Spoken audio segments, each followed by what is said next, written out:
देवों के देव महादेव कहे जाने वाले भगवान शिव जितनी जल्दी प्रसन्न होकर अपने भक्तों का उद्धार करते हैं, वहीं उनका क्रोध भी सभी देवों से प्रचंड है।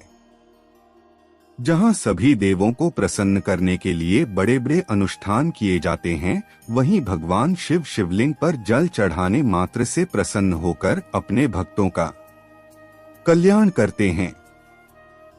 आइए जानते हैं भगवान शिव की तीसरी आंख के रहस्य के बारे में विस्तार से। पुराणों में भगवान शंकर के माथे पर एक तीसरी आंख के होने का उल्लेख है। उस आंख से वे वह सब कुछ देख सकते हैं जो आम आंखों से नहीं देखा जा सकता। जब महादेव तीसरी आंख खोलते हैं तो उससे बहुत ही ज्यादा ऊर्जा निकलती है। एक बार खुलते ही सब कुछ साफ नजर आता है, फिर वे ब्रह्मांड में झांक रहे होते हैं।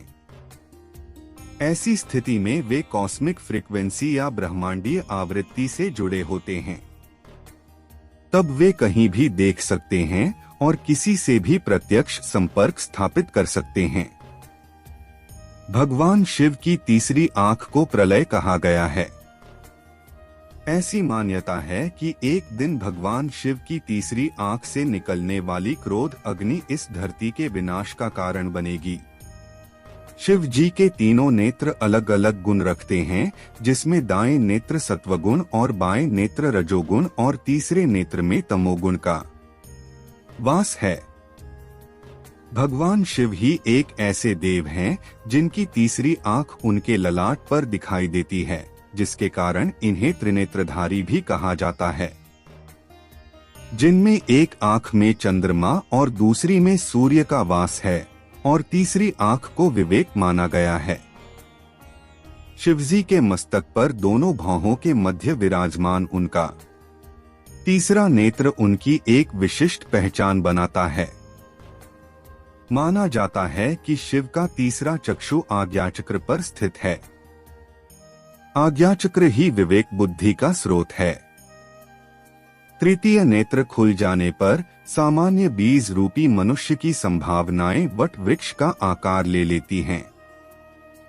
आप इस आंख से ब्रह्मांड में अलग अलग आयामों में देख और सफर कर सकते हैं। वेद शास्त्रों के अनुसार इस धरा पर रहने वाले सभी जीवों की 3 आंखें होती हैं। जहां 2 आंखों द्वारा सभी जीव भौतिक वस्तुओं को देखने का काम लेते हैं, वहीं तीसरी आंख को विवेक माना गया है। यह दोनों आंखों के ऊपर और मस्तक में मध्य होती है, किंतु तीसरी आंख कभी दिखाई नहीं देती है। वेदों के अनुसार यह नेत्र उस स्थान पर स्थित है जहां मानव शरीर में चाज्ञा चक्रज नामक एक महत्वपूर्ण चक्र उपस्थित होता है। आज्ञा चक्र का अर्थ है हमारे शरीर में सकारात्मक ऊर्जा की शक्ति। इस चक्र को जागृत करने का अर्थ है मानव शरीर में संपूर्ण आध्यात्मिक ऊर्जा का समुचित प्रवाह होना। इसी आज्ञा चक्र के स्थान पर आत्मा का प्रबोधन, ज्ञान प्रस्तुत और केंद्रित होता है। जो व्यक्ति इस ऊर्जा को जागृत कर लेता है, उसे सभी प्रकार की शक्तियां प्राप्त होती हैं। इस ऊर्जा के जरिए व्यक्ति ब्रह्मांड में सभी कुछ देख सकता है। भगवान शिव मानव का शुद्धतम स्वरूप हैं। वे ब्रह्मांड में सब कुछ देख सकते हैं। वे अतीत में देख सकते हैं, वर्तमान पर नियंत्रण रख सकते हैं और भविष्य भी देख सकते हैं। वे त्रिकालदर्शी हैं। तीसरे नेत्र के द्वारा आज्ञा चक्र सक्रिय होता है। पुराणों के अनुसार भगवान के तीनों नेत्रों को त्रिकाल का प्रतीक माना गया है, जिसमें भूत, वर्तमान और भविष्य का वास होता है।